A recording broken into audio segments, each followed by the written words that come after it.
Então, uma boa tarde a todos e dando seguimento ao seminário, no dia de comemoração da Declaração dos Direitos Universais dos Direitos Humanos, né, dada assim, Declaração Universal dos Direitos Humanos, e a gente está aqui com o Nelson Job e o Wilson Ferreira para estar falando de um tema muito atual, mas ainda muito pouco comentado, que é sobre a guerra híbrida e as bombas semióticas e como o Brasil está dentro dessa conjuntura, desse cenário.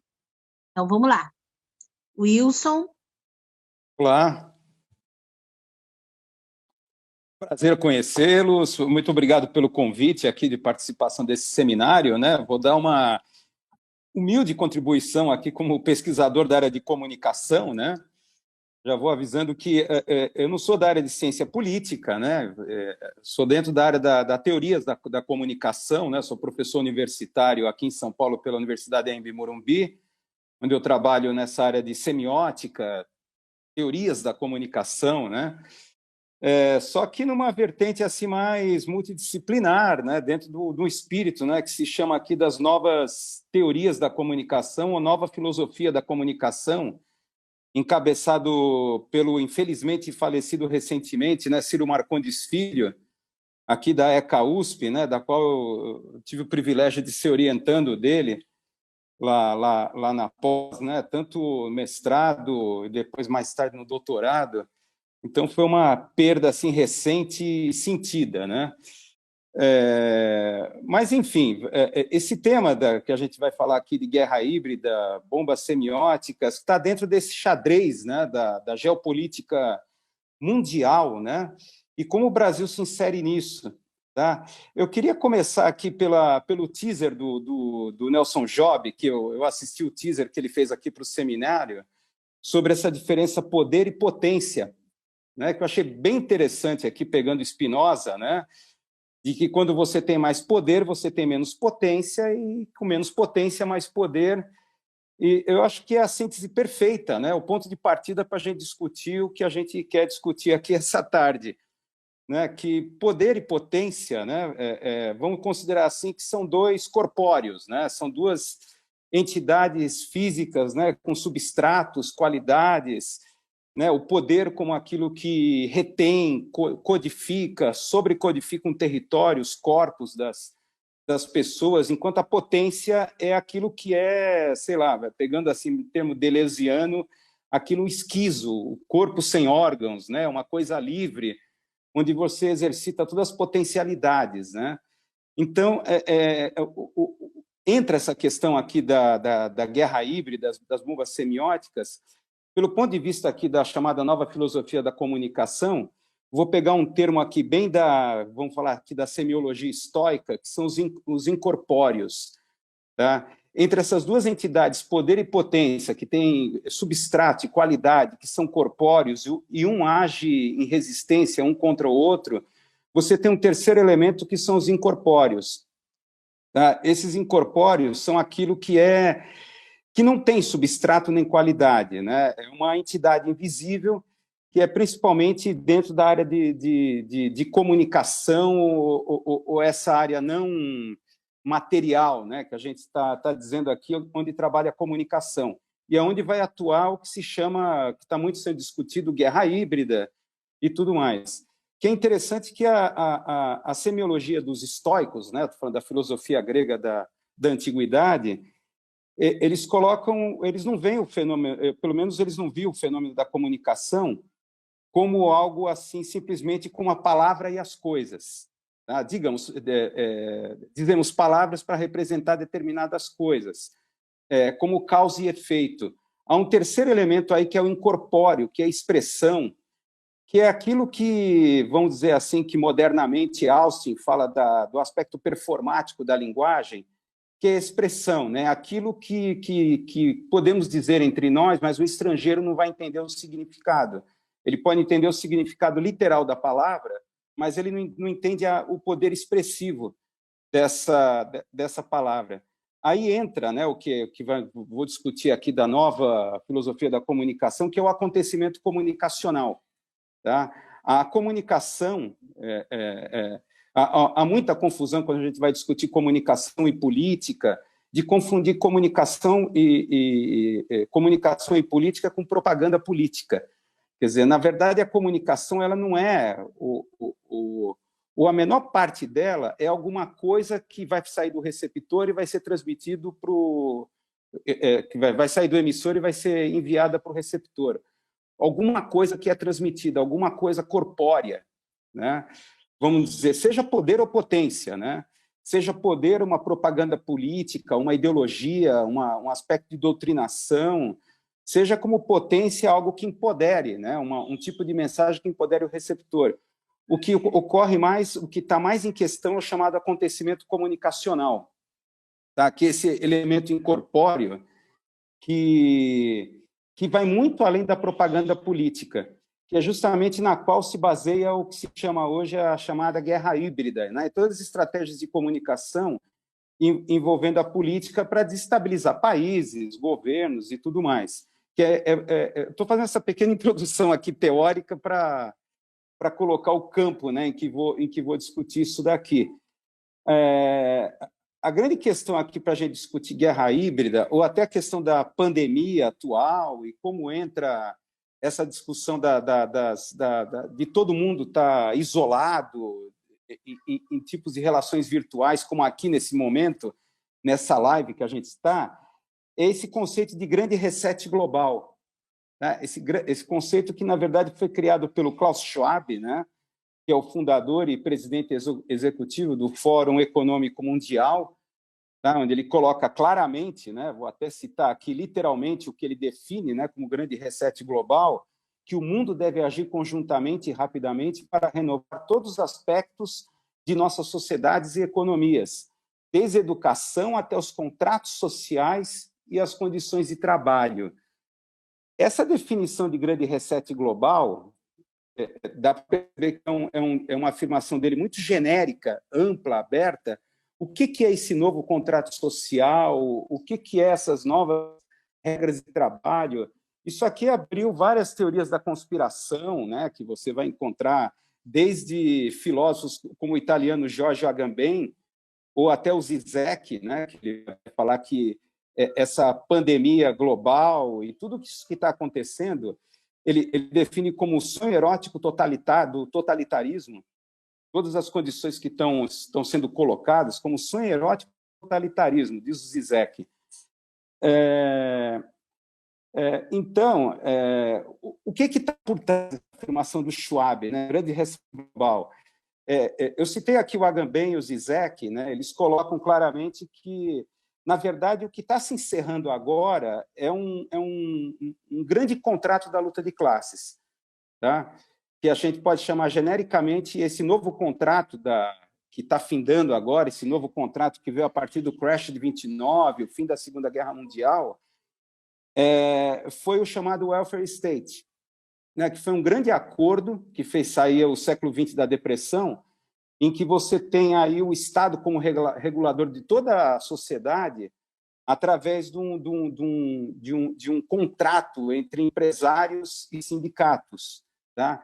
O que está ocorrendo hoje é o fim desse contrato do welfare state. Quer dizer, é sabido, né, que é sabido, né, vamos dizer assim, muitos analistas falam que era para ocorrer um novo crash esse ano, em 2020, né, em proporções ainda muito maiores e profundas que em 2008. As condições que ocorreram lá em 2008, a explosão da bolha financeira, a explosão da chamada bolha imobiliária nos Estados Unidos, com o derretimento lá da comunidade europeia, as condições estavam muito piores agora em 2020. Para vocês terem uma ideia, o nível de endividamento público, por exemplo, da Itália, era corresponder a 130% do PIB. Já estava nos Estados Unidos uma explosão da bolha de crédito estudantil e, novamente, a bolha imobiliária na economia norte-americana.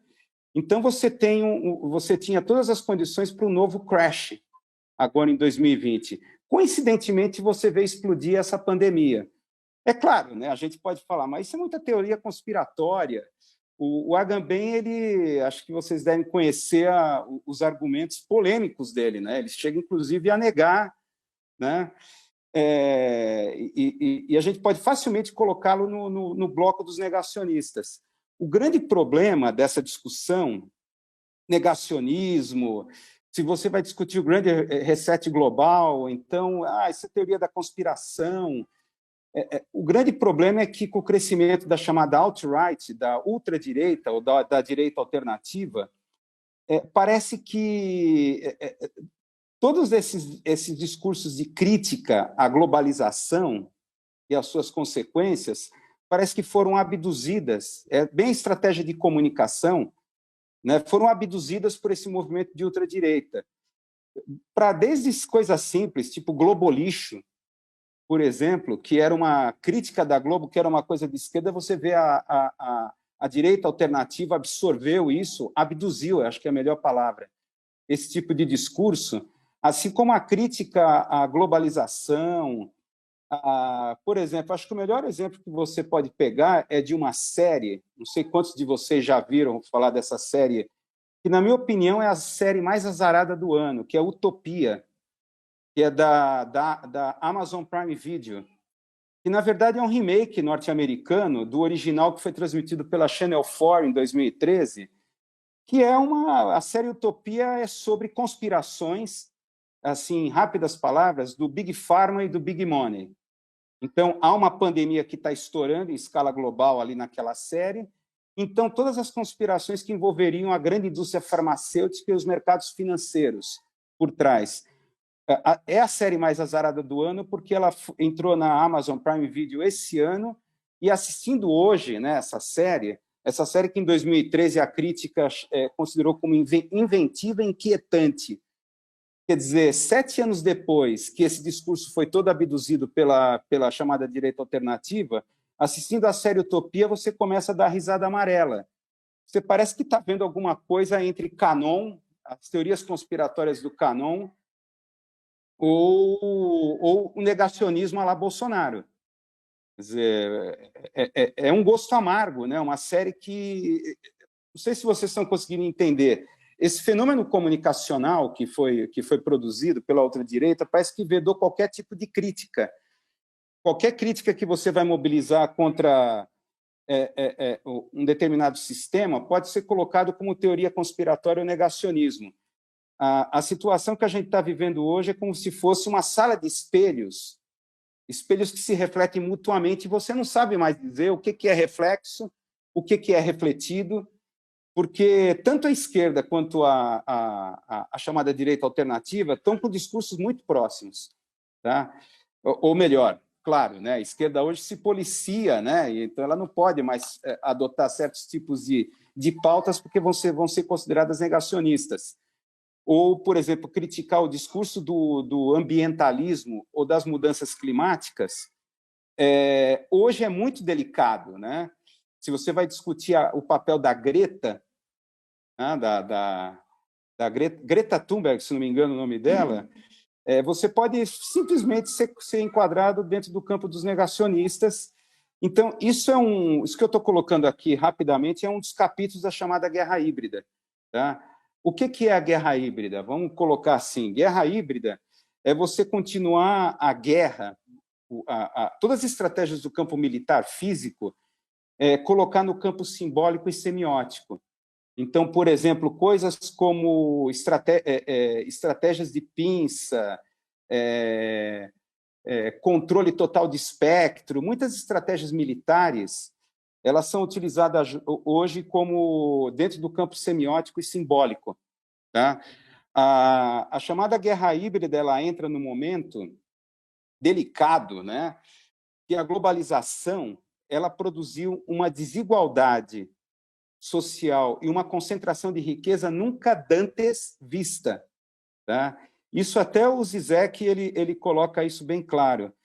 A divisão internacional do trabalho, né? A divisão da cadeia produtiva mundial, ela criou uma situação em que tirou realmente empregos de países como Estados Unidos, Reino Unido, para levar para a Ásia, principalmente China, países asiáticos com força de trabalho barata. Então, você tem empobrecimento, desemprego, parece que essa foi a consequência do movimento da globalização, desde a queda do Muro de Berlim, desde a época que o Fukuyama falando que a história tinha acabado, nos anos 90,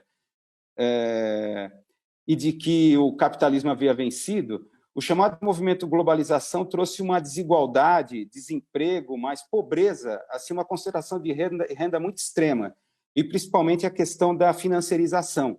E a financiarização, vocês sabem que um mecanismo do capitalismo em que nem é produtivo e nem é consumista.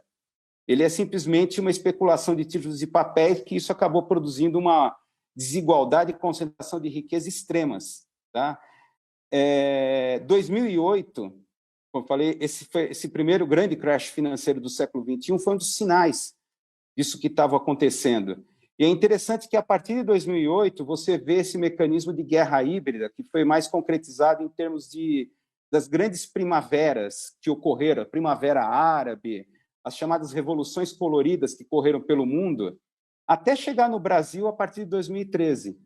Tá? Qual foi a consequência prática, vamos dizer assim, dessas revoluções coloridas que ocorreram ao redor do mundo até chegar no Brasil? O crescimento da direita alternativa que eu estou falando aqui, a chamada alt-right. E toda essa estratégia de comunicação que eu comecei aqui minha fala a discutir. Essa alt-right, essa nova direita que foi colocada no poder, Trump nos Estados Unidos, desde a vitória do Brexit no Reino Unido, essa coisa da criação do bode expiatório, estamos aqui na questão como o Nelson Jobs colocou aqui, da questão do poder, a ideia da sobrecodificação, de criação de um bode expiatório, como os imigrantes, os refugiados, e a vitória do Brexit depois do Trump, e depois aqui no Brasil, Bolsonaro. Historicamente, a gente sabe que a direita, seja alt-right, seja nazi-fascista clássica do século XX, ela faz o serviço sujo do capitalismo. São momentos assim de crise aguda, como foi o crash de 29, né, que faz acender o nazifascismo na Europa. Ele chega um momento ali, vamos dizer assim, para criar uma espécie de domínio de espectro total, para fazer, de fato, um grande reset, uma grande reinicialização, vamos dizer assim, um reboot do capitalismo. Tá? Porque eles fazem o trabalho sujo de realmente de produzir guerras, de tomar medidas impopulares, mas estruturalmente necessárias para o capitalismo. Tá? E agora é interessante, no século XXI a gente está vivendo novamente, ou está passando por isso, ou talvez a gente esteja vivendo o estágio final, já que parece que com a derrota de Trump a direita alternativa já está perdendo força, mas ela está fazendo esse serviço, né, no caso daqui do Brasil, como se coloca nesse xadrez geopolítico? O papel do Bolsonaro, né, da chamada ultradireita, ou direita alternativa aqui no Brasil, é colocar o Brasil colocá-lo dentro vamos dizer assim, da divisão internacional do trabalho. É um país agroexportador, um país de exportação de commodities, esse é o destino do Brasil, razão pela qual a guerra híbrida aqui no Brasil e todo o espetáculo de bombas semióticas a partir de 2013 nos meios de comunicação para criar acontecimentos comunicacionais que levaram a toda essa desordem e deu no que deu, né, o que a gente assistiu. Para quê? Porque o Brasil ele estava, digamos assim, sendo colocado, ou estava ansiando, aspirando o multilateralismo com os BRICS, né? Quer dizer, principalmente o flerte com a China, por exemplo, as rotas da seda, não só eurasianas, mas como africanas e latino-americanas, e o caso do Lula começando a usar o soft power, né? O soft power através da Petrobras e de grandes construtoras, não só na América do Sul, como na África, o chamado soft power, usar o seu poder de influência para conseguir uma hegemonia geopolítica regional, pelo menos, né?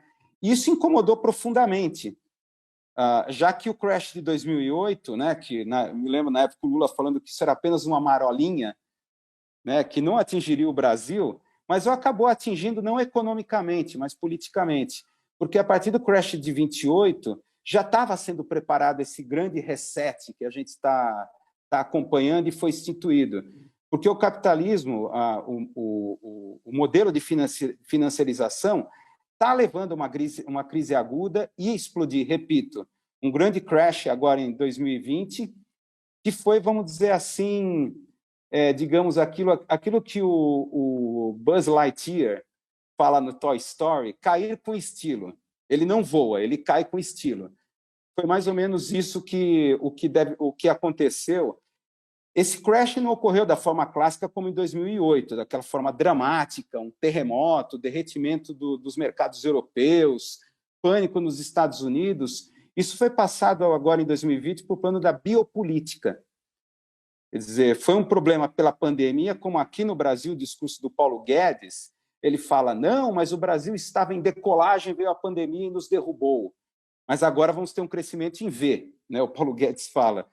Mas é pela questão da chamada biopolítica.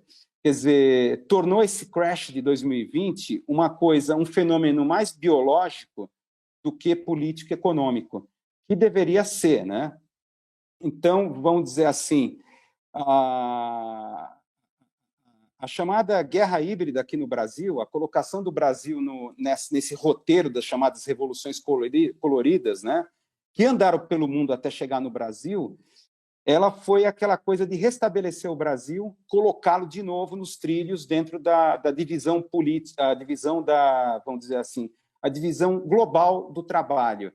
O Brasil cortando totalmente as asinhas do soft power, né, e colocando ele no papel devido como exportador de commodities, que infelizmente estão com um valor muito baixo atualmente no mercado, né, razão pela qual o Brasil... Mas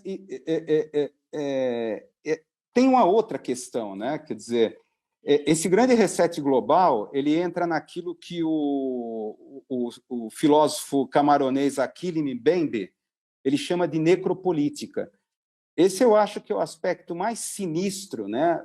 Eu acho sombrio, assustador, porque o capitalismo ele chegou a um momento, que é da financiarização, em que criou tamanha concentração de riqueza brutal. Acho que na história moderna não se vê tamanha concentração de riqueza brutal, que eu vejo isso na minha área de ensino superior, claramente essa coisa da concentração de riqueza brutal, né?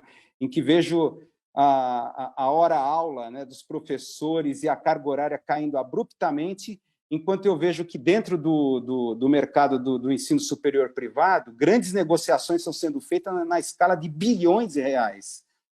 Compra, venda de grupos, entre elas da universidade que eu estou em Bimurumbi, sendo vendida para o Grupo Ser, que era da Laureate Internacional, né, norte-americana, passando para o Grupo Ser, um negócio envolvendo 4 bi de reais. Né? Então, é violenta a concentração de riqueza. Numa situação dessa, num sistema desse, o que ocorre? Larga escala da população de excluídos. Esse conceito de exclusão social, eu acho que tem que ser redefinido de uma forma mais radical e dramática. Essa exclusão social não significa pessoas que não têm condições... como é que eu posso explicar? A exclusão social não como pessoas às quais não foram dadas oportunidades para subir na vida. E se forem dadas, tudo vai melhorar. Não, são pessoas que nem para serem exploradas servem para o capitalismo. Isso é sério, nem para serem exploradas servem mais. Então, o que o Achille Mbembe chama de necropolítica, aí temos uma nova faceta do poder, é algo assim... eu sei que é palavras duras, a gente pode dizer como uma nova reengenharia social a partir do controle populacional. Simplesmente tem que ser... Isso parece alguma coisa saída de distopia de sci-fi, mas simplesmente eliminar essas pessoas. Com o fim do welfare state, o estado de bem-estar social, as garantias de direito, assistência, tudo mais, essas pessoas vão ficar ao léu, já estão ao léu. Né? Eu vou dar um exemplo bem pontual nisso que eu estou dizendo. Não sei se vocês acompanharam através da mídia, não sei se vocês acompanharam através dos meios de comunicação, o que ocorreu na Cracolândia, a região aqui do centro de São Paulo, onde se concentram dezenas e centenas de viciados em crack. Não sei se vocês acompanharam que houve um arrastão. Motoristas foram pegos de surpresa passando pela região. Então, hordas de viciados de crack simplesmente cercando os carros, abrindo as portas, roubando o que podiam, né, batendo com um pedaço de pau nos para-brisas, motoristas acelerando, saindo desesperados, subindo por calçada. Isso foi mostrado nos meios de comunicação de uma forma sensacionalista. Tá? Ali estão, eu vejo a Cracolândia aqui no centro de São Paulo como um exemplo disso, dessa questão dos excluídos. Aquelas pessoas que nem para serem exploradas mais servem para o capitalismo. E o que ocorreu? Na verdade, essas imagens da grande mídia não mostraram imagens anteriores da Polícia Militar e a Guarda Metropolitana baixando o cacete em todos de uma forma assim nunca antes vista, uma chuva de bombas, de tiros de borracha e também tiros com balas reais, que ocorreu um pouco antes, que estava vindo um puta temporal, desses assim, de tarde aqui de São Paulo, o céu todo preto, trovão, e o trovão se confundindo com a explosão das bombas. Começou a chover muito, começou a cair um temporal, e a polícia não parava, continuava jogando bomba, mesmo no meio dos trovões, chuvas, tal, continuava atacando. Revoltados, depois da chuva, aquela população começou a simplesmente fazer um arrastão, revoltados pela situação. Nunca antes ocorreu uma... E agora, coincidência ou não, essa semana foi aprovado o plano de desapropriação daquela região. Ou seja, aquela região está sujeita a... Sujeita não, vai ocorrer a especulação imobiliária. Segundo diz o noticiário, é para a construção de prédios populares, diz o noticiário, mas vai ser desapropriado todos os moradores que estão ali, juntos com os craqueiros, a eliminação total, limpeza e higiene social que vai ocorrer ali. Para quê? Especulação imobiliária, movimentos de financiarização. Isso é um dos braços do movimento da financiarização, a especulação imobiliária que vai ser, mesmo sob o pretexto de casas populares, vai ser sob o financiamento do Estado, ou então através de planos, né, de financiamento que muita gente não vai ter condições de pagar por aqueles apartamentos, porque nem emprego tem. Tá? Então, esse episódio da Cracolândia, que eu fiquei assim, estarrecido, ocorreu antes de ontem, aqui em São Paulo, e foi mostrado de forma sensacionalista pelos meios de comunicação, tipo assim, olha, tá vendo? O governador Dória e o nosso prefeito Bruno Covas têm razão, temos que tirar essas pessoas porque elas são perigosas, fazer uma limpa na área, tal, quando não mostraram as primeiras imagens, a provocação que eles fizeram para criar esse tipo de situação, para justificar. Enfim, além da biopolítica, temos esse aspecto aqui da necropolítica, que eu estou citando, que eu acho esse conceito do Mbembe, né, desse filósofo camaronês, perfeito, que eu acho que o aspecto mais sombrio desse grande reset global. Tá?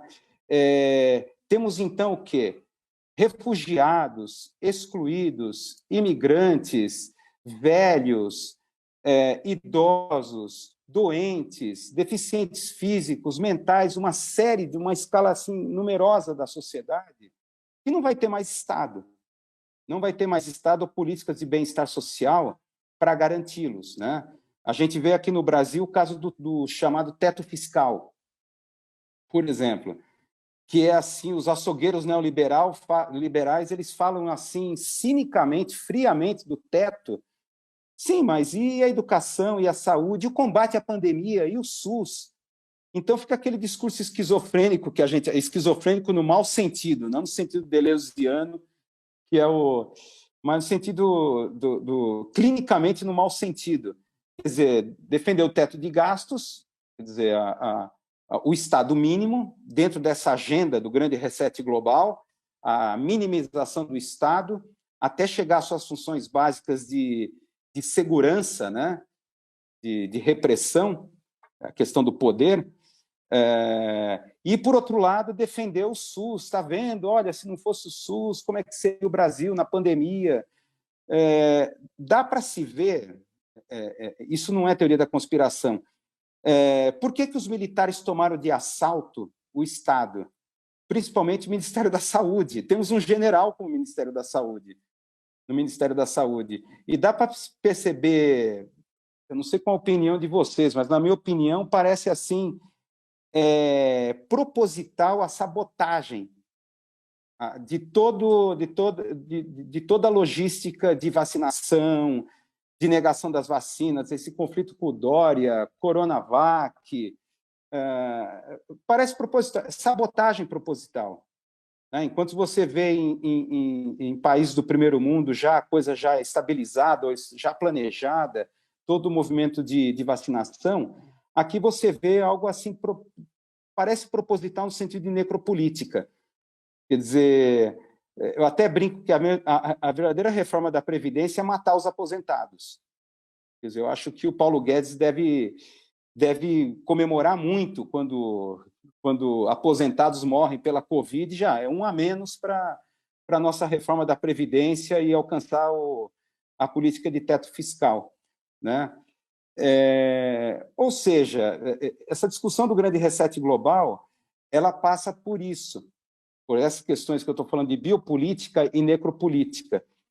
Agora, a questão aqui colocada, eu volto para o início aqui da minha fala, que foi colocado aqui pelo Nelson Job, a diferença entre poder e potência, entre o poder que, como colocado aqui, codifica através de necropolítica, biopolítica, e a potência, como as potências sociais que estão sendo cortadas ou codificadas pelo poder, lembra muito aquela contradição, né, que o velho Marx, Karl Marx, né, quem diria, Karl Marx aqui no século XXI, entre relações sociais de produção versus forças produtivas. Né? Digamos, as forças produtivas no capitalismo chegaram a níveis nunca vistos. Só que as relações sociais de produção, elas cercam, elas impedem o desenvolvimento pleno no sentido da potência. Eu acho que um exemplo que pode ser colocado é o caso da web, a World Wide Web, a WWW. Tá? O desenvolvimento da internet e como ela chegou e foi abduzida no final aqui das contas pela chamada alt-right, ou direita alternativa, tá? Com Brexit, Trump e Bolsonaro aqui no Brasil. O que você tem, por exemplo, acho que o melhor exemplo é a internet. Eu me lembro, na década de 90, na década de 90, a internet, a promessa da World Wide Web, né, a internet multimídia, é que a internet seria uma grande biblioteca universal, uma gigantesca biblioteca universal, onde todos nós teríamos acesso às informações, ao conhecimento e tudo mais. Começam a surgir sites, portais de notícias gratuitos, como o IG, né? Não sei se alguém lembra do IG, que era chamada Internet Grátis, o IG, né? Internet Grátis nas suas origens, onde todos teríamos acesso às informações gratuitamente, todos gratuitamente. E como esse negócio subsistiria? A partir de banners publicitários, através de espaços publicitários comerciais. Essa internet não deu certo. Vocês devem lembrar que nos anos 2000 teve a grande crise da Nasdaq, em que todos esses negócios da internet afundaram a Web 1.0, que prometia ser a grande biblioteca universal, informações gratuitas para todo mundo e tal, fez água, não deu certo. O que você tem a partir do crash da Nasdaq é a chamada Web 2.0. A Web 2.0, a grande descoberta, foi de que, na verdade, a grande riqueza da internet não é o conhecimento, não é a informação, e nem espaço publicitário para colocar banners de anunciantes. A grande riqueza, o que é? São nossos hábitos, comportamentos, atitudes. É a grande riqueza, é o grande capital. Tudo que fazemos, nós somos produtores de conteúdo. Diferente das mídias de massa do século XX, que nós éramos apenas passivos receptores, tá? Hoje não, a gente recebe e transmite, e produz conteúdo. Tá? Essa é a maior riqueza, que eles descobriram, digamos, as relações sociais de produção do capitalismo descobriu que a grande riqueza somos nós produzindo conteúdo. Então, é o chamado Big Data. O chamado Big Data. Então, tudo isso que evoluiu para as redes sociais, que é a forma mais avançada de mineração de Big Data, Instagram, YouTube, WhatsApp e tudo mais, não é à toa que o Facebook, né, o Zuckerberg tem esse monopólio do Instagram, que é o que está sendo colocado em xeque agora, né, o monopólio do YouTube, Instagram, Facebook, WhatsApp, descobriu que isso é a verdadeira riqueza. Tá? Tudo que fazemos na internet, nossos hábitos, escolhas, atitudes, que é a mineração de Big Data e a grande forma de manipulação que está ocorrendo hoje. Eu citei aqui o fundador, o fundador e presidente executivo do Fórum Econômico Mundial, o Klaus Schwab. Ele coloca que dentro da agenda do Grande Reset, uma delas é a quarta revolução industrial. Ele coloca isso explicitamente. Ou seja, a vida inteira sendo digitalizada. A vida inteira sendo digitalizada. Eu acho assim, eu sei que podem falar que eu tenho uma cabeça conspiratória, mas eu acho que foi incrível. Assim, a incrível coincidência dessa pandemia surgir no momento que nós temos essa tecnologia, para trabalho remoto. Quer dizer, na verdade, essa tecnologia de trabalhos remotos, ela já está aí disponível desde o final da década de 90. Desde o final da década de 90. E agora ela foi, vamos dizer assim, reiniciada. A chamada quarta revolução industrial, que é essa digitalização total, tá? Que vai criar, repito, mais desigualdade social, mais concentração de riquezas e tudo mais, ela coloca uma situação interessante, parece paradoxal.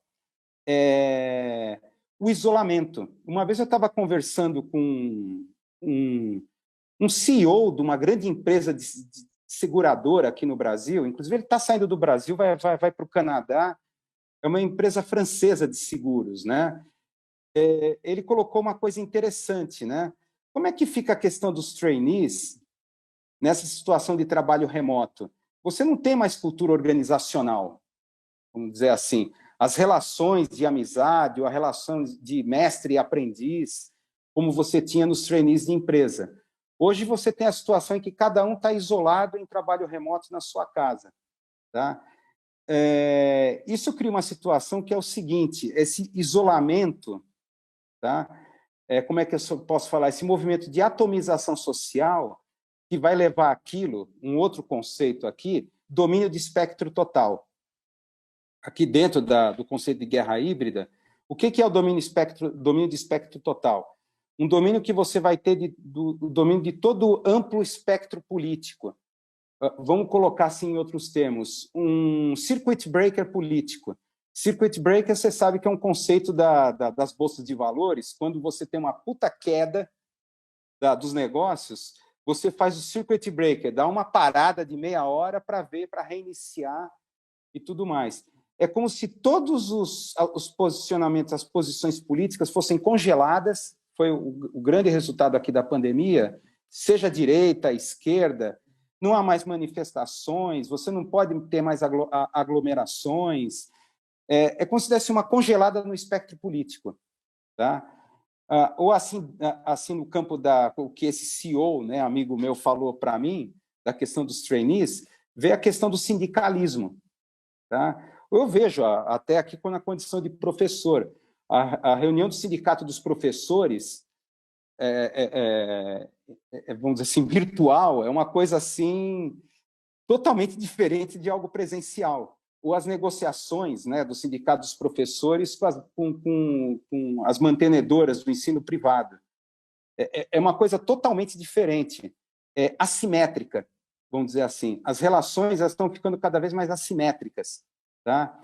E essa questão de atomismo, isolamento social, em termos de comunicação, está criando, paradoxalmente, uma situação que o velho Laswell, não sei se alguém já ouviu falar do Laswell, né, o teórico da teoria hipodérmica, lá da década de 30, daquela ideia de que os meios de comunicação como uma seringa hipodérmica que injetada na sociedade você tem uma alteração rápida de comportamento das pessoas.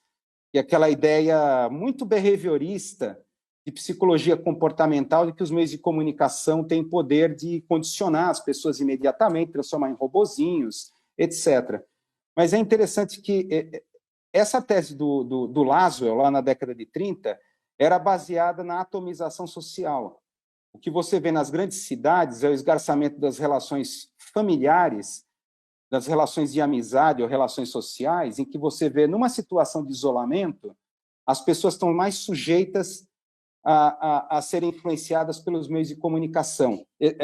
Dois conceitos aqui importantes aqui do reset global, né, dentro desse contexto de pandemia, é necropolítica e biopolítica. Então, só para clarificar aqui os conceitos, necropolítica tem a ver com esse aspecto que eu acho sinistro, que eu estava discutindo, sombrio, que a financiarização do capitalismo está produzindo uma situação em que os excluídos são mais do que aquelas pessoas que não tiveram oportunidade.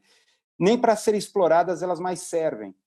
Digamos assim, é um resto, um excesso, que antigamente, dentro do antigo contrato social do welfare state, né, eles ainda teriam condições, né, de serem mantidos, mas com esse discurso do Estado mínimo e tal. E a biopolítica. A biopolítica foi a naturalização desse crash que ocorreria esse ano, 2020. Então, como eu citei aqui o glorioso Buzz Lightyear, né, cair com estilo. Né? Foi um crashing que foi naturalizado, vamos dizer assim, naturalizado naquele sentido da mitologia do Roland Barthes, né? A estratégia barthesiana da mitologia, em que você tira tudo que é histórico e político da linguagem, né, da comunicação, para transformar numa mitologia. Então, essa mitologia da pandemia, entre aspas, não sou negacionista, não estou dizendo que a pandemia não existe, mas ela surgiu por uma incrível coincidência, né? Uma incrível coincidência. E como eu não acredito que em política há coincidências, há sincronismos, é claro que você tem várias evidências, né, de que algo iria acontecer, já estava já em 2019 colocado isso já foi notoriamente discutido, tal, que é o evento o Event 201, Global Pandemic Exercise, que foi realizado em Baltimore, isso em outubro do ano passado, financiado pelo chamado Big Pharma e Big Money. Era um evento de simulação. Eu já vi os vídeos desse evento, é impressionante, eles estão simulando o que os telejornais iriam dizer, o comportamento dos corretores de bolsas, títulos, ações, qual seria... E é interessante que tudo isso acabou se confirmando ao longo do ano. Né? É impressionante, né? Ver esses vídeos desse exercício de pandemia global, né? Esse pandemic exercise que foi patrocinado, que foi promovido por nada mais nada menos que a John Hopkins Centro de Segurança, né? A John Hopkins Bloomberg, né? Dos Estados Unidos, que patrocinou esse evento. Tá? É muito interessante, é muito obscuro essa questão não querendo entrar aqui em negacionismo, mas é claro que está havendo essa pandemia e conheci muita gente próxima que pegou, inclusive pessoas próximas a mim que faleceram. É uma coisa séria, não é gripinha, isso é real, não é simulação midiática. É um discurso muito grosseiro esse, né, de crítica, que vai para o negacionismo. Mas as origens são muito obscuras, e elas surgem no momento em que esse grande reset global ele entra no momento em que a China ela surge aí como grande potência, né, para criar para criar esse multilateralismo na geopolítica. Então, em síntese, para terminar aqui, né, para depois a gente continuar aqui conversar, o que estamos falando aqui de guerra híbrida foi esse movimento utilizando-se dos meios de comunicação, novas tecnologias para produzir acontecimentos comunicacionais. O que são esses acontecimentos comunicacionais? Bombas semióticas. O que as bombas semióticas produzem? Incorpóreos, voltando à minha fala aqui do começo. Esses fenômenos incorpóreos são fenômenos atmosféricos. Eles, não é propaganda política, doutrinária e ideológica, como foi, talvez, o papel dos meios de comunicação na Revolução de 64, de vender a ameaça do anticomunismo, mas criar fenômenos atmosféricos como clima de opinião. Clima de opinião. Para terminar aqui, é claro que é uma questão estritamente de teoria da comunicação. A Elizabeth Noelle Neumann, que é uma cientista política bem conhecida, ela usa aquele conceito de espiral do silêncio. Né? Elizabeth Noelle Neumann, cientista política alemã, que eu acho que é fantástico esse conceito de espiral do silêncio dentro de como as bombas semióticas elas produzem esses acontecimentos comunicacionais. Um simples exemplo pontual, os panelaços. Não sei se vocês lembram dos panelaços, a Dilma ia falar qualquer coisa, era panela batendo, tal. Eu me lembro, dando aula lá na Universidade em Morumbi, na Vila Olímpia aqui em São Paulo, bairro de Coxinhas, né, ali próximo de Itaim Bibi e tudo mais. Eu terminava a aula e ia para o intervalo. Lá no alto do pé tem um terraço, né, um solário, e ficava lá para ver as estrelas, para espairecer, né, no intervalo das aulas. Então, foi numa das noites que coincidiu, naquele momento, com o discurso da Dilma na televisão. Aí ouviu-se panelas batendo. Mas eu comecei a perceber bem, eram poucas panelas, pouca gente ia nas varandas, nas sacadas, e começava a bater panela. Muito pouca gente. A questão é que as panelas produzem um barulho irritante. Tá? Mesmo poucas panelas batendo aqui e ali, produz um ambiente, vamos dizer assim, não digo ensurdecedor, mas é um som irritante. Parece que tem muita gente batendo. Esse tipo isso que eu chamo de acontecimento comunicacional, é uma das modalidades de acontecimento comunicacional. Cria-se uma atmosfera, olha, está todo mundo batendo panela. Por quê? Não é uma coisa empírica, é uma coisa de percepção. Isso é manipulação sensorial, é manipulação da percepção. Isso vai produzir aquilo que Elizabeth Noelle Neumann chama de espiral do silêncio. Dado um clima de opinião, nossa, parece que está todo mundo batendo, parece. Tá? Manipulação da percepção. São poucas sacadas batendo panela, mas o som irritante ecoando na noite dá uma sensação, puxa, mas eu sou a favor da Dilma, eu sou petista. Você, das duas, uma, ou fica em silêncio, porque, nossa, a maioria é contra, eu estou sobrando, eu sou minoria. Ou você fica em silêncio, ou você negocia a sua opinião diante de uma suposta maioria. Uma maioria que você acha, que você está intuído por causa dessa manipulação de percepção. Então, cria a chamada espiral do silêncio, que vai criar uma profecia autorrealizável. Tá? O que estamos discutindo aqui são fenômenos incorpóreos de comunicação. Manipulação de percepção, impressões. Tá? E para fechar agora, definitivamente, que eu tenho uma tendência de falar aqui sem parar. O Nelson Jobim me conhece, né? Para fechar, isso de novo cai naquilo que eu estou falando, que eu citei aqui, o Laszlo, a teoria hipodérmica, tudo mais. Como essa situação de pandemia está criando uma coisa que Freud não consigo agora lembrar em que momento, em que livro, em que texto eu li, mas ele fala, em dada altura, né? Claro, eu estou falando uma interpretação livre minha, que o que o homem mais teme não é a morte. Morrer é o menor dos problemas do homem. O que o homem mais teme é a solidão. É ficar sozinho, é não ser amado. Isso é pior que a morte para o ser humano. Muito da chamada espiral do silêncio é aquela ideia, nossa, quantas panelas batendo, todo mundo está contra a Dilma, mas eu sou a favor. Então, há uma tendência, pelo medo de você ficar isolado, você viver no isolamento, você acaba aderindo à suposta maioria, né? Um clima de opinião, que, na verdade, foi manipulado pela percepção.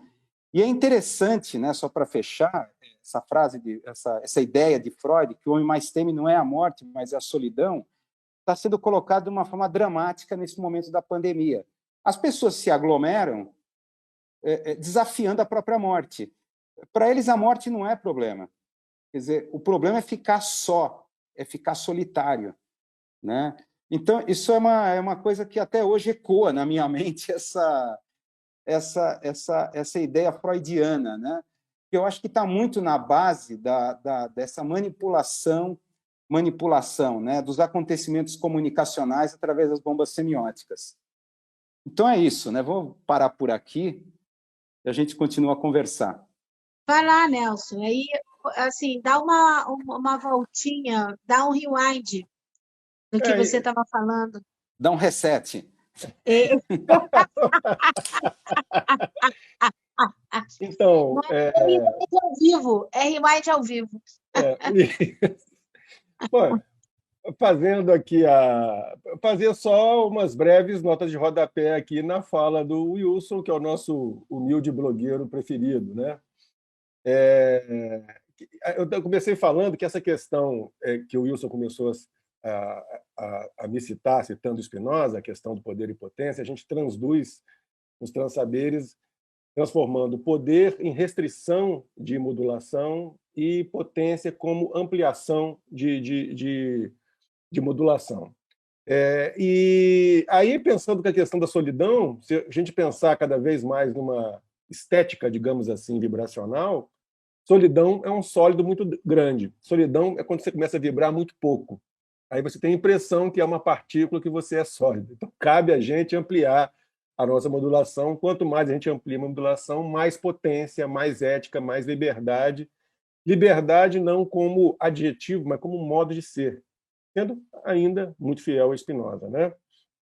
Mas, assim, aí eu estava falando como é que o poder, esse 0,01% aí, a gente vai falar mais disso daqui a pouco, mas como é que, tentar identificar um pouquinho isso, mas como é que eles restringem a modulação, sua modulação?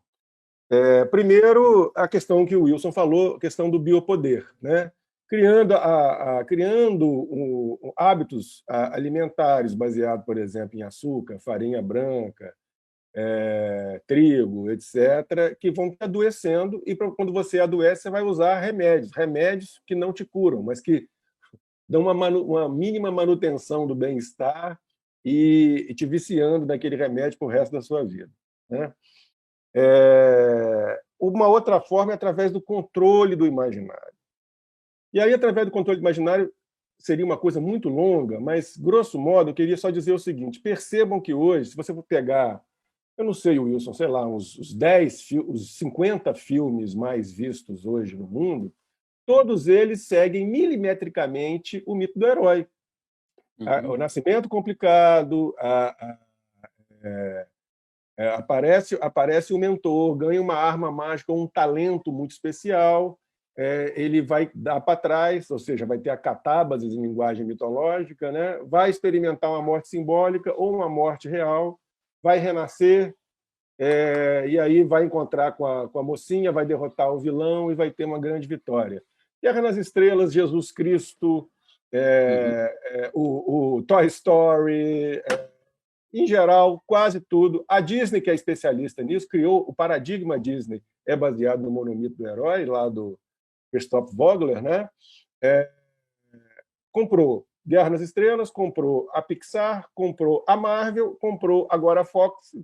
A Disney é dona de quase que o imaginário inteiro norte-americano e, por desdobramento, do mundo inteiro, e reproduz o mito do herói infinitamente. Isso em livro, em história em quadrinho, em videogame. Então a gente tem a impressão que só existe essa narrativa na vida, sendo que existem infinitas outras.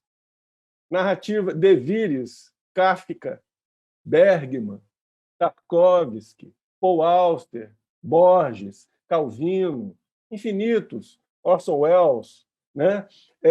Mas no imaginário só existe um tipo de forma de vida, um tipo de vida possível, né? E é um tipo de vida que facilita a entrada de um imaginário cada vez mais fascista, porque é a pessoa que bate no peito resolve sozinha. O Batman, por exemplo, a cena clássica do Batman é ele torturando o criminoso, ameaçando jogar ele do alto do prédio, se ele não falar aonde está o esconderijo do Coringa. Todo mundo acha lindo, né? E como o Batman apareceu nas manifestações de rua. Exatamente. 2013, 2014. É o ícone, né? É um ícone desse cara que bate, o milionário, bate no peito e resolve sozinho, né? Aí cabe a velha pergunta do Alan Moore: quem vigia os vigilantes? Pois é. Aí uma outra questão também, que tem muito a ver o esforço do Wilson da questão de introduzir uma crítica gnóstica no contemporâneo, é o conto que o pensamento místico foi retirado do imaginário. O iluminismo e a revolução científica, eles achataram a experiência de vida, tiraram todos os invisíveis, né?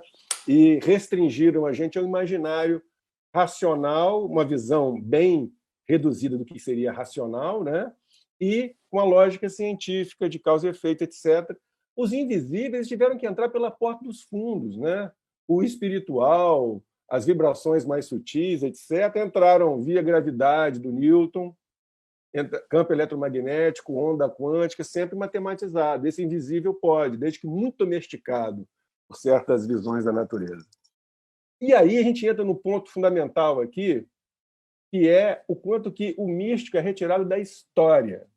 E como ele é retirado da história recente. E isso tem muito a ver com as questões de poder. Por exemplo, Madame Blavatsky, na Teosofia, no século XIX, fazia apologia a uma certa raça ariana superior. Esse tipo de pensamento foi entrando em ordens secretas místicas na Alemanha, como, por exemplo, a ordem mística Telos. Eu estou citando aqui um cara que trabalhou no Banco Central na Argentina, que é o Walter Graziano. Esse livro aqui, Hitler Ganhou a Guerra, é um título assim meio exagerado, né? Porque a pessoa Hitler perdeu a guerra. O ponto aqui é que o nazismo ganhou a guerra. Essa que é a questão. E a jogada ali que ele explica, e que eu acho muito coerente, gente, olha só, como o Wilson falou aqui, deve estar começando a aparecer umas nuvinhas pretas na cabeça de vocês, falando assim, esse cara vai entrar em teoria da conspiração. Como o Wilson gosta de falar e o Pepe Escobar gosta de falar, teoria da conspiração é um conceito da CIA, para você não acreditar nas coisas. Olha só, sinto dizer, desde a época dos faraós, o que esse pessoal faz é conspirar. Tá? A própria noção de deuses fora do mundo já começa ali com os faraós, é a primeira grande fake news, essa transcendência dos deuses. Mas então, a ordem Telos, a ordem secreta nazista, desculpa, a ordem secreta que faz apologia a uma raça superior ariana, baseada numa mística, que tem a ver com a teosofia, etc., ela foi criando umas noções de uma preparação de uma reviravolta de poder na Alemanha e fomentou ideologicamente, financeiramente, o Partido Nazista e a ascensão do Hitler. Com a derrota de Hitler, isso foi migrando para os Estados Unidos. Essa ordem secreta Telos aparece, por exemplo, em Yale, na Universidade de Yale, nos Estados Unidos, como a Skull and Bones, que é uma ordem secreta super, mega, ultra influente nos Estados Unidos. Quem é membro da Skull and Bones? Ora, os membros da família Bush. O avô, que negociava com os nazistas, o pai, o Bush pai e o Bush filho. Isso, gente, vocês podem pegar facilmente na internet, tá? Não é teoria de conspiração. O Bush coloca isso na biografia dele. E outra coisa, vocês podem pegar em sites confiáveis. Por exemplo, o site da Unicamp, que vocês pegam essa informação lá tranquilamente. Ele era da Skull and Bones e a Yale produziu a maioria dos presidentes norte-americanos da história. É só você verificar. Todos eles ali têm, a maioria deles ali tem uma passagem por Yale. Yale é povoada de ordens secretas, né? E a Skull and Bones. A Skull and Bones é um dos germes principais do CFR, o Council of Foreign Relations. E geralmente a galera fala que quem influencia muito é os Bilderbergs. Bilderbergs é um subconjunto desse CFR, que é o grupo mais influente do Ocidente, e grande parte dele influenciada pelo Skull and Bones. Bom, e aí, para a gente dar uma piadinha final nisso aí, né? O grande reset que o Wilson falou envolve tanto essas forças em jogo, Mas tem essa questão importante aí do algoritmo, né, que ele falou a passagem do petrodólar para o dado dólar, né, que está acontecendo na economia. E assim é importante dizer o seguinte: quem dá as carteiradas nesse reset, no sentido econômico, é o BIS, que é o quê? O Banco Central dos bancos centrais. Se você não sabe que existe isso, é oficial, tem site, é só procurar. Vocês não vão achar na grande mídia falando muito sobre isso, porque eles não querem que fale, mas existe o Banco Central dos bancos centrais.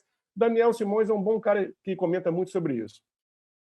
E essa agenda de reforma da Previdência é do BIS.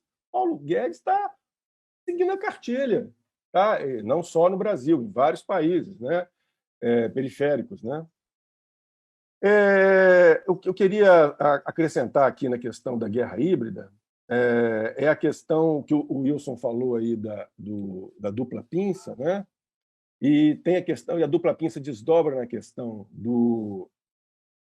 da sismogênese. O Piero Leiner, que é outra grande referência nossa aí, vai desenvolver bem nesse livro maravilhoso que eu recomendo muito vocês aqui, O Brasil no Espectro da Guerra Híbrida, o Piero, né?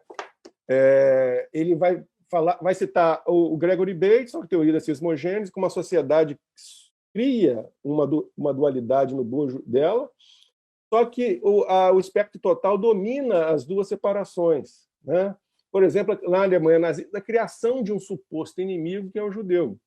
E aqui no Brasil recente, um suposto inimigo, que é o comunista, né? Aliás, o comunista estranhíssimo, que inclui a Globo, como o Wilson disse, e a ONU. Da ONU.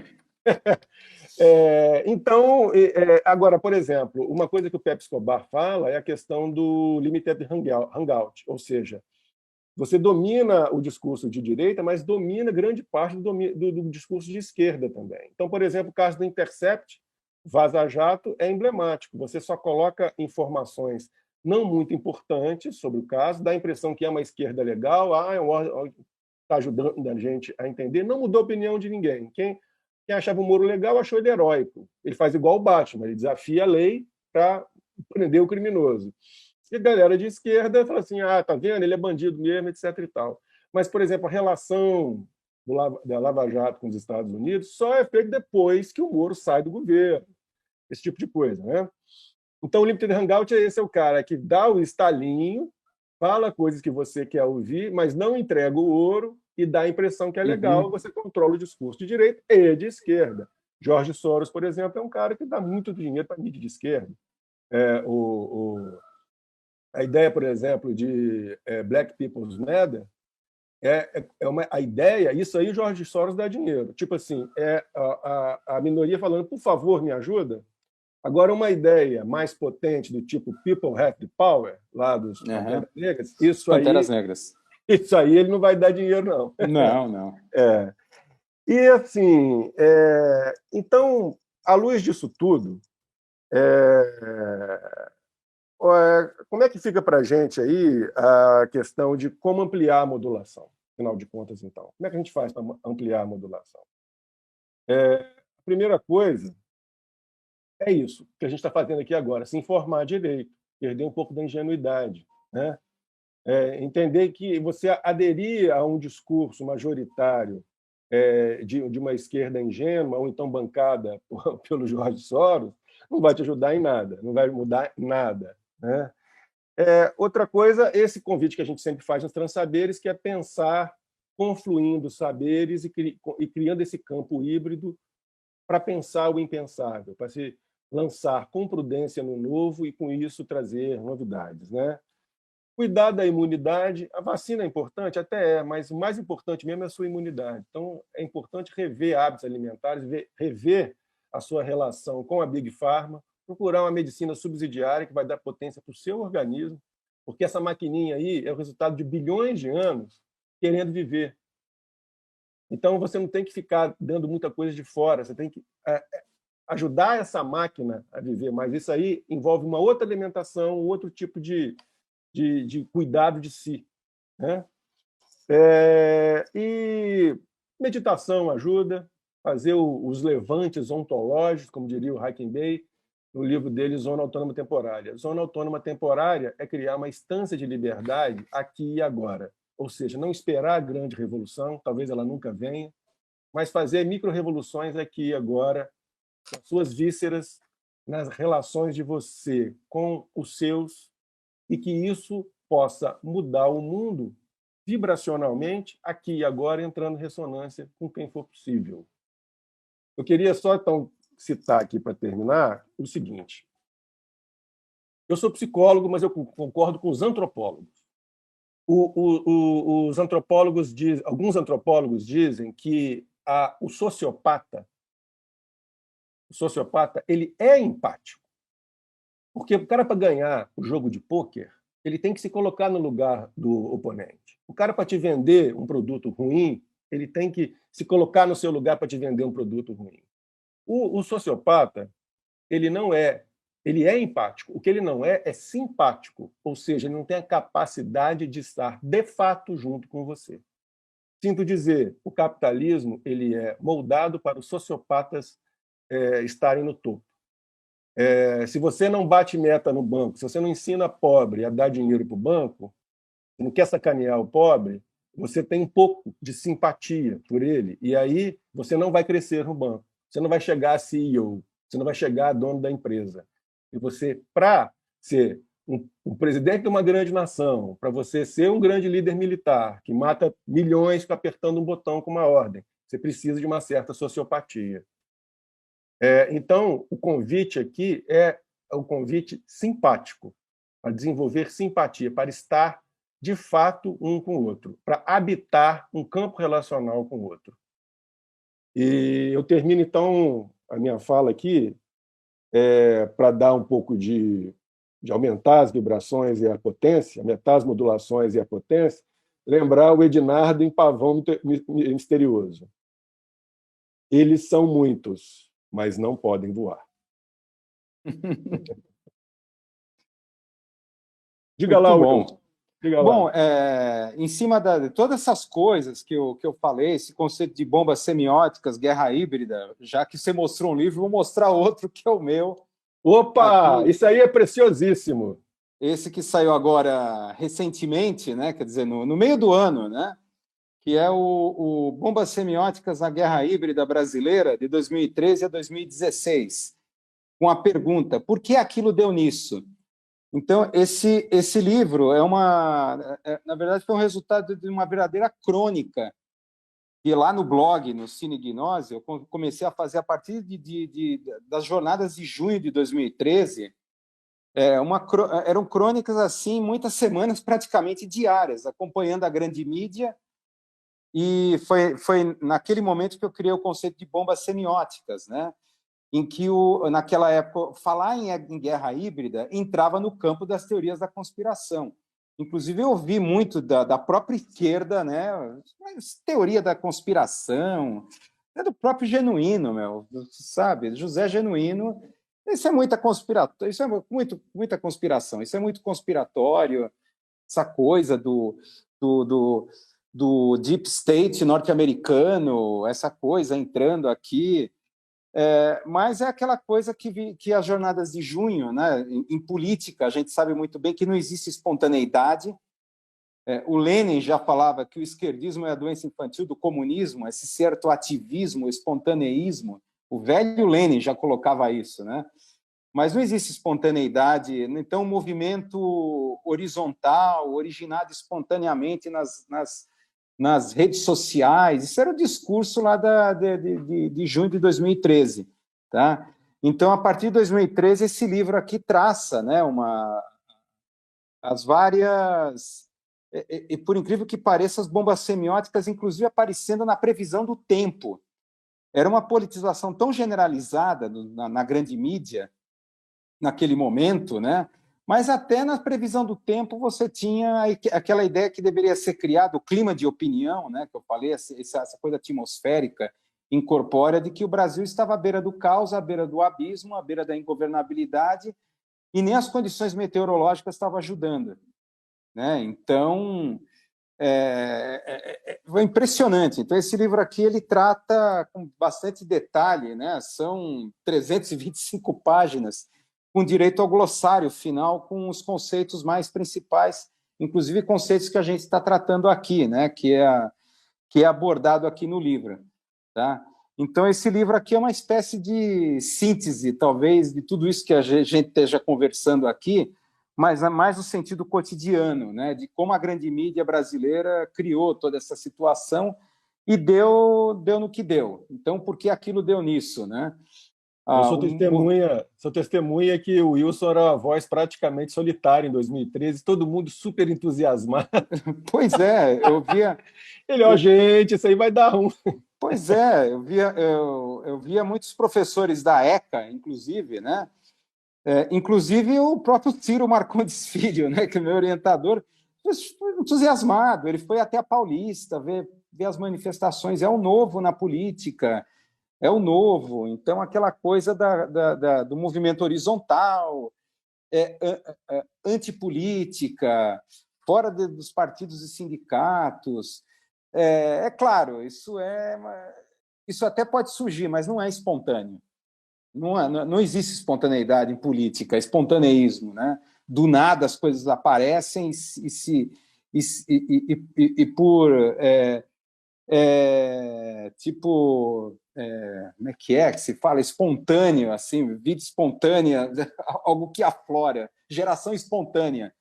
Por geração espontânea as coisas afloram, né? Isso não existe em política.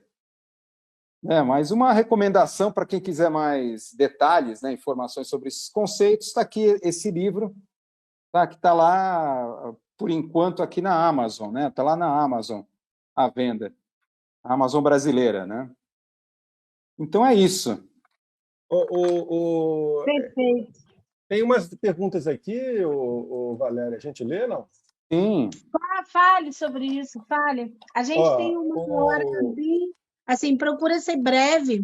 Depois eu vou fazer a conclusão. Na conclusão, vou fazer uma proposta para vocês, porque tem um link aí entre o que vocês, embora outra seara, mas enfim, está tudo conectado mesmo. Mas aí depois eu faço a proposta, porque é por causa do outro painel que a gente tem. Como é que a gente está de horário? Ele está tranquilo? Mas ele, como que está, Marcos?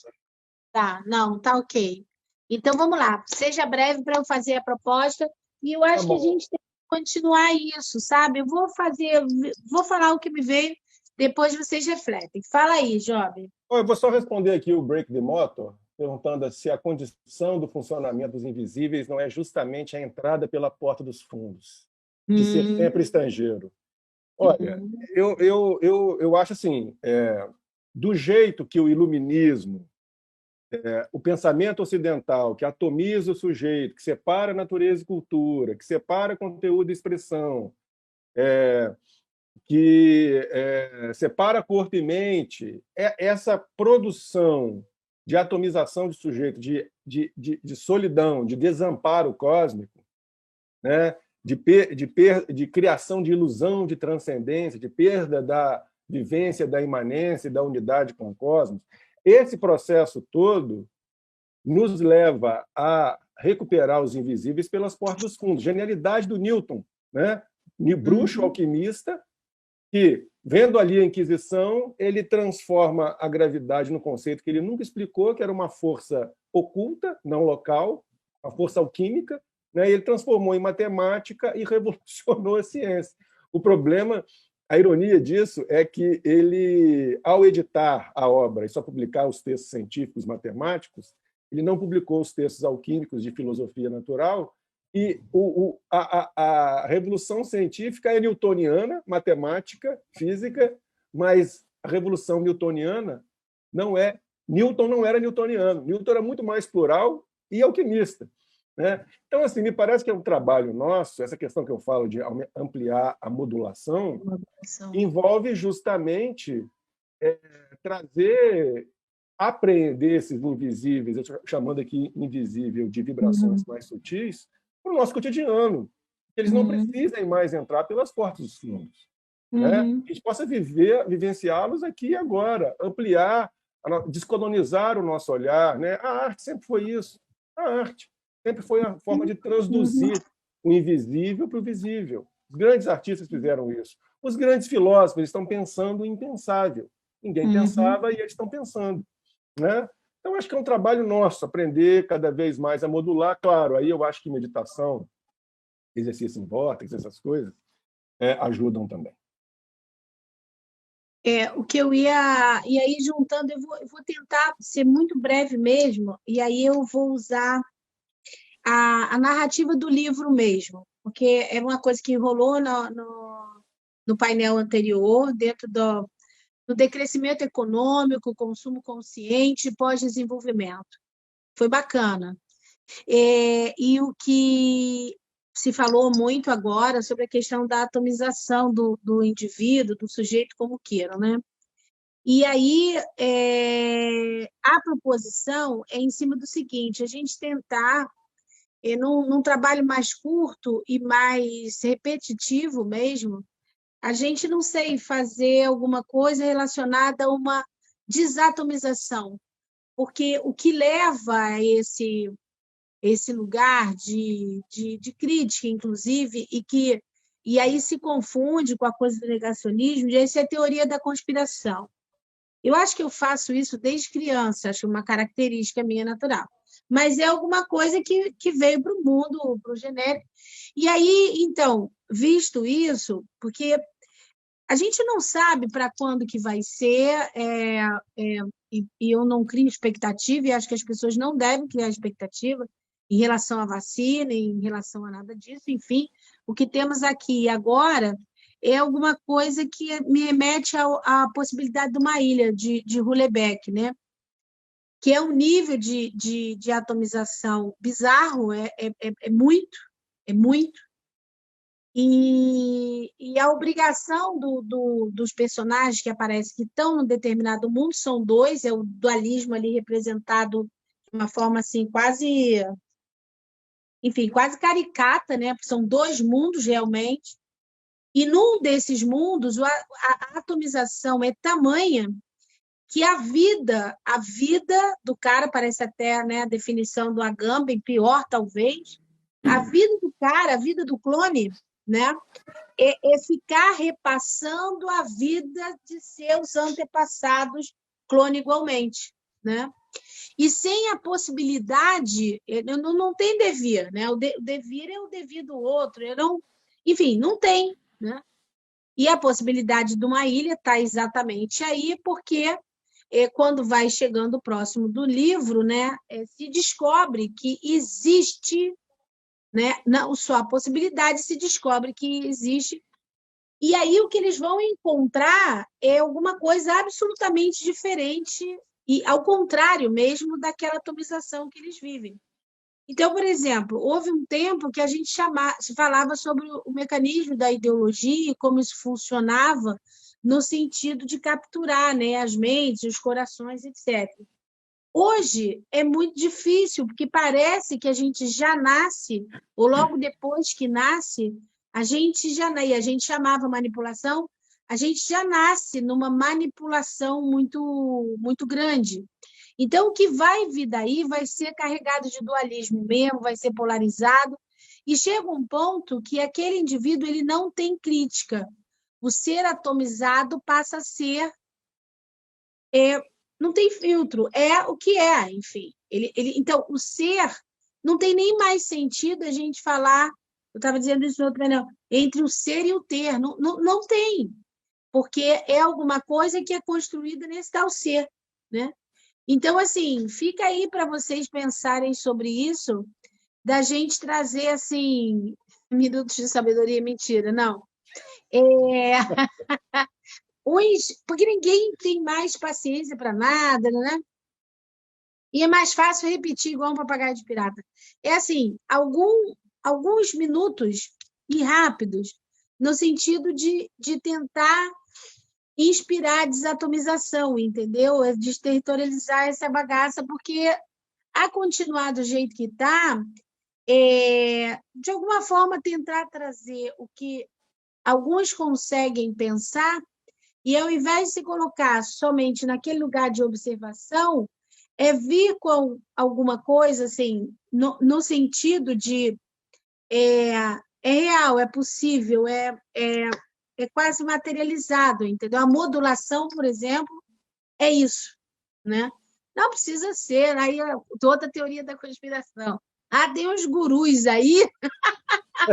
Não, não, são os acadêmicos mesmo, sim. Mas, enfim, de alguma forma, tentar trazer isso que a academia produz, observa e observa de novo e conclui, né? Para essa coisa, para o tangível mesmo, entendeu? Para, olha, então, porque como o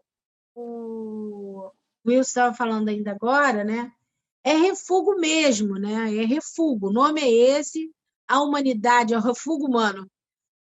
Nunca houve na história da humanidade tanto refúgio como a gente está produzindo hoje em dia, né? Dia desse, eu acho que saiu, foi a época, eu acho que publicou, que daqui, eu acho que eles erraram tanto de tempo, uma nova classe seria dos inúteis, né?